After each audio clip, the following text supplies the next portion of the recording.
Hey, what's going on, everybody? Temperistic here, back again with another video. And today, didn't really have anything planned, but I was, kind of brainstorming. Had have the day off today, so I was like, you know what? Let's talk about the new Halo 1 remake coming out next month. We have a lot of information. More information seems to spill out every single day. So let's just kind of compress it into one video and talk about it all.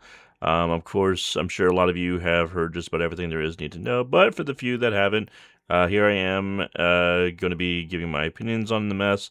If you see my previous videos, you know that I am not too fond of 343 Industries, who have rebranded it into the name of Halo Studios. Of course, they have a new head in Pierre, who is responsible for, kind of um, let's see. He worked on MCC and he made it right. Let's just say that. He took some glue and some tape, and he is responsible for the state that it is in today. So in that regard, that's why I'm kind of giving him a little bit of grace. The benefit of the doubt that he will do right by the community with Halo 7, whatever the official name of that game is going to be. Regardless if this remake is going to be good or not, I'm not really going to judge, him when his studio isn't really the one making the game. They have passed it on to another studio, and I believe, let's see here. My notes are kind of scattered here. I believe the studio that is making it's not Blur, because they only do cinematics, and kind of surprising that Halo Studios didn't even reach out to Blur and see if they wanted to do some of the cinematics, but they do look pretty good. But yeah, just like MCC, they did kind of offshore the game to another studio. Abstraction is the name. Never heard of them. Not sure what they've done in the past, but they are going to be doing the bulk of the work for this. They're based out of Netherlands, and looks like, once again, 343 or Halo Studios now are going to be supervising another studio. Whereas, at MCC, they supervise like 3 or 4, so this time it's just 1. So, not a big deal. But anyways, let's get into the nitty gritty of it, because there is a lot to go over. A lot of trailers have come out, especially with the Xbox Showcase, the Summer Game Fest, and everything taking place over the last couple of weeks. And, so we're going to talk about the pros and the cons, what everyone's happy about, what everyone is not happy about. So first thing first, obviously it's going to be on the Unreal Engine 5. It was they were making their previous games on the Legacy Edition engine, which is a little bit confusing because Infinite was made on the Slipspace engine. It was an engine that was made specifically for Infinite, and they just took it and threw it in the trash because it was a pretty garbage engine. Unreal Engine 5, of course, not without its problems, but the problems with the engine itself isn't the engine having problems. It's with developers not really knowing how to use it, and it's also not the fault of the developers not knowing how to use it. It's the publishers and Microsoft and Sony who have, a contractor style, thing set up where they have a few different developers that are only on site for like a year or whatever, and apparently that is the amount of time it takes to really learn how to use Unreal Engine 5. So basically, by the time they learn how to use it, it's too little too late, and it's just a whole mess. And then they get someone else and all that. And I believe the reason for that is so they don't have to vet the employees. Just like at any job, when you've been there long enough, there's a whole new process where you get certain perks, certain things like that. So basically, they don't want to give those perks, and they want to save money, so that's how they do it, at the expense of the final product and at the expense of the people, us, who pay for a finished game and not getting it. So with the Halo 1 remake, hopefully there's no hiccups, there's no stuttering. A lot of Unreal Engine 5 games have that issue.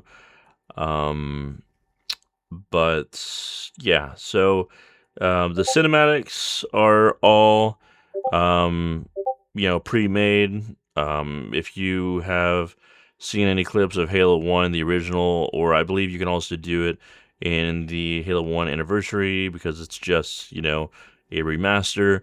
Master Chief in the cutscenes will have whatever weapon that you were carrying. So if you were using a rocket launcher or a plasma rifle, or if there were any enemies that you didn't finish, like for example, the popular one is Assault.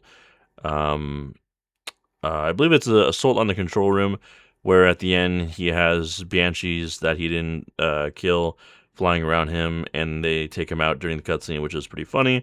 But things like that aren't going to happen in this remake because everything is, um, preset, just like the cutscenes for Halo 2 Anniversary, which Blur Studio did. The cutscenes will always look the same, which, it's not, I mean, for me personally, it's not a big deal because these cutscenes are going to be absolutely phenomenal, especially the one that everyone is excited for, the Flood cutscene, where we first get to see the Flood, which obviously they're not going to show that yet.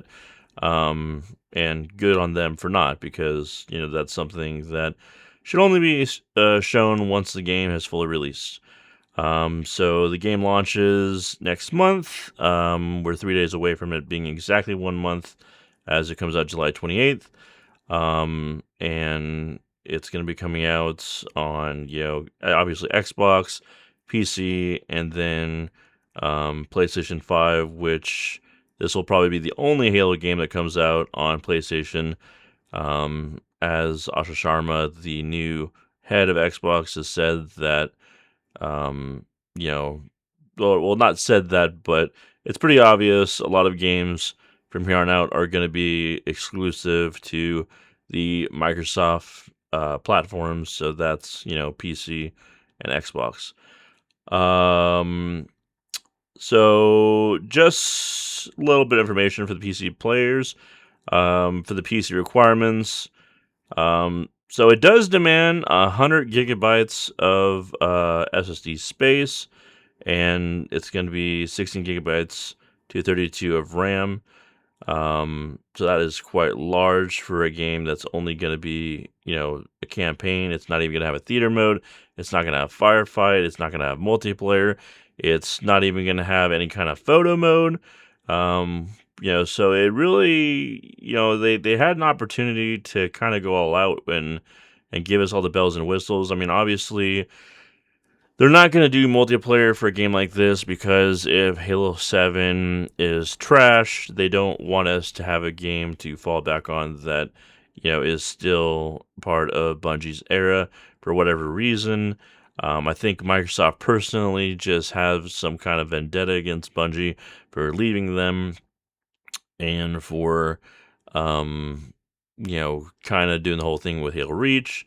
So they are just kind of, they're giving the fans what they want while at the same time giving the middle finger to Bungie. And, especially with this remake, even though it's really not a remake, it's a reimagining, them changing everything while also, you have to be fair and, they're adding a lot of stuff too.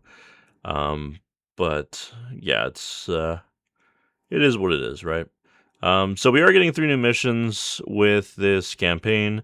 They're going to be before the first mission, where the Master Chief wakes up and you're fighting on the Pillar of Autumn. And it's called Operation Meteorite, where you get to have some fun with Sergeant Johnson. Unfortunately, the voice actor for Sergeant Johnson, the original one, retired. So we are getting somebody new. And, he's doing his best, but like people said, they probably should have tried to get someone who's done Sergeant Johnson before. I believe I think the Sergeant Johnson in Halo 2 Anniversary might not be the original. It's either him or it's yeah, because that's the most recent one is the Halo 2 Anniversary one. and people were saying that that is not the original. So he did a better job than this guy. Just it doesn't. It sounds. His voice sounds too high pitched for Sergeant Johnson voice, but um, especially when it's only 1 year before the events of Halo. Now, if it was like a decade or something, that would make sense because Sergeant Johnson, wouldn't have as much of a rugged voice. But what can you do? So we are getting 9 new weapons. We're getting the SMG. We're getting fuel rod, energy sword, spiker. So a lot of weapons from previous games, but also weapons that were in Halo 1, but we couldn't use them ourselves. For example, only the grunts could use the fuel rod cannon in Halo 1, where you would kill grunts and you wouldn't be able to pick it up because it would explode after you kill them. Also, the energy sword, I believe, would also explode after you killed an elite, so you wouldn't be able to pick that up. We're also going to be able to pilot the Wraith, which we weren't able to do in the original because we were only able to blow it up. The battle rifle is also going to be making its return. I do believe a good amount of these weapons are only going to be able to be used in the 3 prequel missions, which is understandable.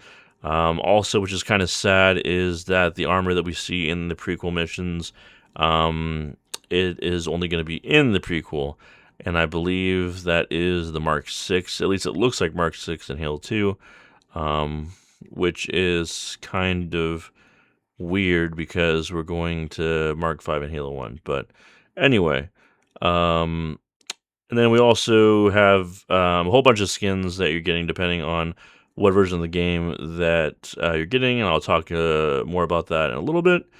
Also, things that are going to be in the game that are kind of iffy. We're getting sprint in the game, but you're going to be able to turn that off in the settings. Personally, I'm going to be doing, as far as I know, 3 playthroughs. One with sprint, one without sprint, just so I can, finally give a full, opinion on, how it is. And, you have all those people that say, oh, you can just turn it off and things like that. But it's like putting tuna on a peanut butter and jelly sandwich where you can take the tuna off, but the taste is still there, because even though sprint, you can turn it off, there are parts of the campaign that have been, and this is information that comes from people who have gotten the demo version of the game, where you have the cartographer mission, the assault and control room mission. They're saying that it's not like a one-on-one. Certain parts have been changed. I don't know if it's because of sprint. So take that how you will. We're also going to be able to hijack vehicles in this game, which Halo 1 is the only Halo game, as far as I know. Maybe ODST, I don't think you can hijack. But for Master Chief's sake, this is the only Halo game with him in it where you can't hijack things, and now you're going to be able to. Which is a W. So don't think that all these changes I don't think are good. Some are good, but some are just like kind of like why, like the assault rifle is only going to be 32 bullets, where it was 60 in the original. There's not going to be any health packs to pick up because they're using the Halo 5 shield system, where you have the regular shield bar, and then under it you have the health bar that fills back up. So yeah, it's and also they're using, the enemies are going to be a mix between Halo Reach and Halo 5. Someone showed a video of them shooting an elite, and they don't move like Halo 1 elites, especially with the energy sword. They just kind of have one direction that they swing, whereas in Halo 1 you had the Zealot elites with the energy sword charging you, and they would jump at you, they would lunge at you, and it's just, not as competitive as it was in Halo 1. But I guess you could make the argument that the skulls are going to, they're going to replace that, which we're getting a lot. We're getting 42 skulls. Some are going to be kind of like, okay, whatever. They're not really skulls.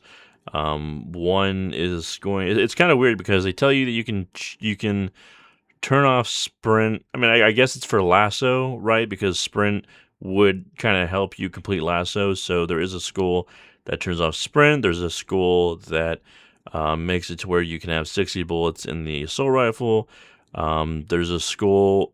There's obviously the grunt birthday party school. There's a school that gives you infinite ammo, and there's a school that makes explosions larger and things like that. Um, and I will say one good thing about the Halo 1 remake that does increase the replayability is there's a remix kind of mode thing where you hit a randomizer button and it just gives you random skulls to play around with. So if you don't know which ones to pick, there you go. Um, I do believe it has been confirmed, though, you do have to collect um, 99% of the skulls in the campaign to be able to use them, which, I mean, that's how it's been since the beginning. There are going to be a few skulls that you'll be able to use right off the rip. I'm not sure what those are going to be. Um, and then, oh yeah, the Scorpion tank has been changed. Whereas in the original, you would have in Halo 1, Halo 2, you had the little minigun where, you would use while or with, um, where you shoot with the main gun and then it reloads. While you're reloading, you can, fire the Scorpion mini turret. Or you can do it while, I mean, it's got infinite ammo and it doesn't need to reload.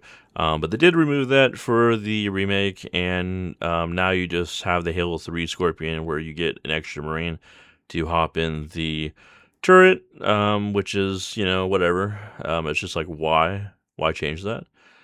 They also said that they have changed the Wraith around where you're going to be able to steer it a lot better than in previous games. And the Scorpion tank cannon is going to fire at a much higher rate, probably closer to Halo 2. Um, let's see. Okay, and then moving to online, there is going to be co-op, 4-player online cross-play co-op, which is awesome. You're going to be able to play with PS5 and PC players, so that's going to help with anybody who I have a bunch of people at work that, I have an Xbox and they only have a PlayStation, so that's awesome. And then I believe on the couch, it's just going to be a 2-player limit, split screen. Obviously, that's how it's always been. And then cross progression is also going to convert over. So if you play on Xbox and then you play on PC, you're going to be able to, retain all your skulls that you've collected and things like that. Split screen is going to obviously be restricted only to consoles, so you're not going to be able to do that with PC. As far as I know, you've never been able to do that with PC. It's always been console exclusive. I already talked about remixing the skulls. So yeah, besides that, the stuff that's missing, theater mode, there's no scoring. I'm not sure if there's anything for people that like to speedrun Halo games. I don't know if there's at least going to be a timer. Um, that's one thing that Master Chief Collection did very well on. You could have a rival. You could compete with other players and see who could get the fastest time in a level. No multiplayer, definitely a huge miss, but from a business perspective, it is understandable. We have no idea when the next Halo multiplayer game is going to come out. We do know that there is a standalone multiplayer game being worked on, and obviously Halo 7. There's rumors going around that one of the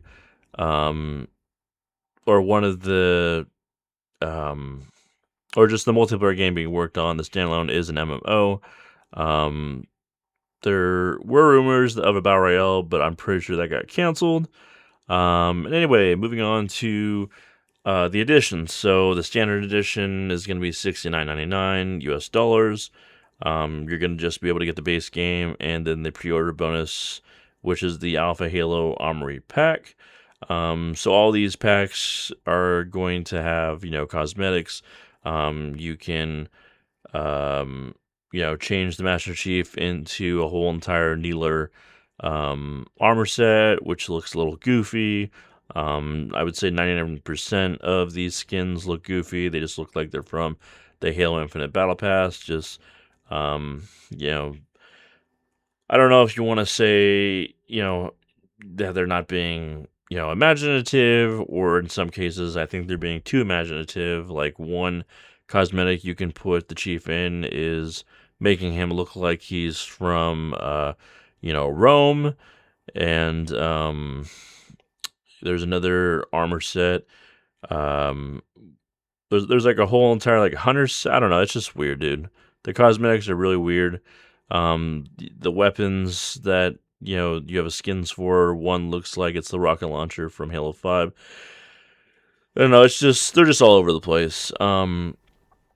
But you could also get the digital deluxe edition for $89.99, so that's an extra $20, and then you get the Foundry Armor Pack with the Alpha.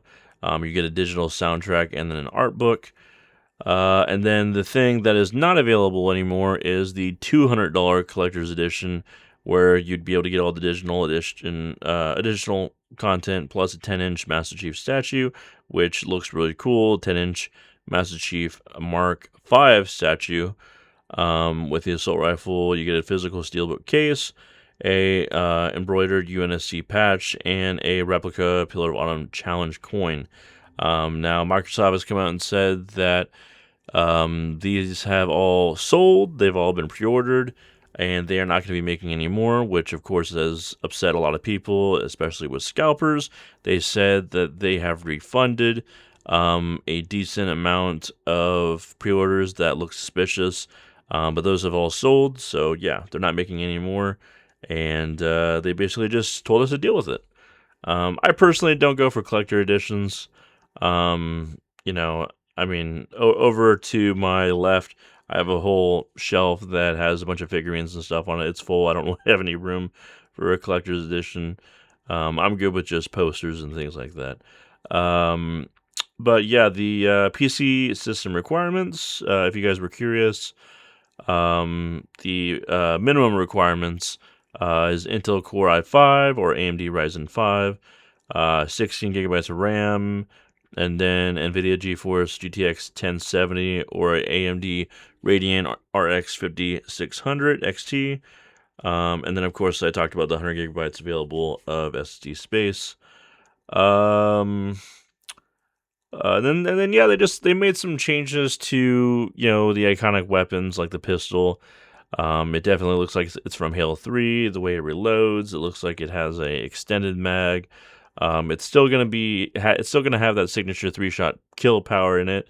But the recoil animation and the reticle bloom is going to be weird or different because they updated it. We're also going to be getting new enemies. I'm sure the new enemies are only going to be in the prequel missions, so brutes, skirmishers, which are a different variation of the jackals. We did see a prophet in one of the cutscenes. We saw a weapon that Sergeant Johnson was using. They have come out and said that we are not going to be able to use it. Um, but I guess he shoots a brute or whatever, and it just attacks its teammates, which is pretty cool. Um, but besides that, that is basically it. Um, the fuel rod that's coming that we're going to be able to use. It's going to be a genuine fuel rod that we've been able to use in multiplayer games, where it bounces off of the roof or ceiling, and the ground and everything. Other than that, we've seen some cool videos of people that got the demo versions of the game where they've been using the skulls and kind of tinkering with the physicality of the game, launching themselves really high up into the sky, making sure there's no death barriers so people can do some funny stuff. And of course, the modding community is most likely going to add everything that we've been wanting, but it's not going to be in the game. So that's going to do it. And I will catch you in the next one.